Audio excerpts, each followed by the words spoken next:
aussi, je pensais qu'il fallait tout maîtriser avant de commencer. Du coup, je passais des semaines à regarder les gens réussir alors que moi j'étais là derrière mon écran. Et le truc le plus génial à mon propos, c'est que je doute de tout. Je doute de moi, de mes projets, de mes idées de vidéos, de tout. Et du coup, la première chose qu'il fallait comprendre, c'est que Pinterest était un moteur de recherche et que ta clientèle cible était dessus. Vu que ta clientèle cible est sur Pinterest, tu peux littéralement viser la personne qui est là en train de chercher exactement ton contenu sur Pinterest à travers tes épingles et à travers tes publications. Moi, je passais tout mon temps sur Pinterest, je me suis dit pourquoi pas utiliser cette méthode-là et voir comment ça va se passer. La première chose que j'ai commencé à faire, c'est vraiment de créer des visuels simples, d'aller chercher des mots-clés qui étaient en rapport avec la niche que je voulais viser. À l'époque, c'était le digital marketing et les produits digitaux, et à commencer à publier régulièrement sur la plateforme. Un peu moins de 3 mois plus tard, les ventes ont commencé, j'ai commencé à avoir énormément de trafic, et je me rappelle, au bout de 6 mois, j'avais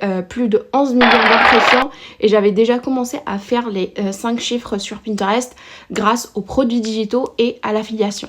Après, j'ai commencé à me poser la question, pourquoi est-ce qu'on n'entend pas parler forcément de Pinterest et de la puissance de la plateforme en France ? Oui, moi le concept de base, je l'ai découvert aux États-Unis, et quand j'ai commencé à lancer mon business en digital marketing, j'ai commencé à appliquer ça sur Pinterest et en me focalisant essentiellement sur Pinterest. Et je précise que ça, c'était en fin 2023, début 2024. Exactement là que j'ai décidé de me lancer en tant que Pinterest Manager.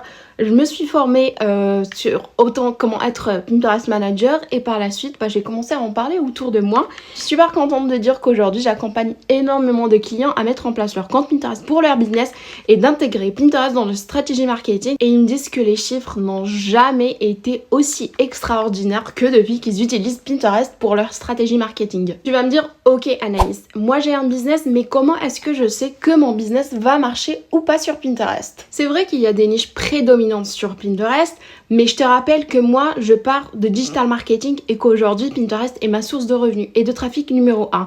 C'est-à-dire que peu importe ton activité aujourd'hui, que tu fais du e-commerce, de la prestation de service, que tu es en freelance, tu trouveras ta place sur Pinterest parce que les gens vont sur la plateforme pour trouver des solutions à leurs problématiques. Cette vidéo dure déjà beaucoup trop longtemps. Je t'explique comment faire dans la partie 2.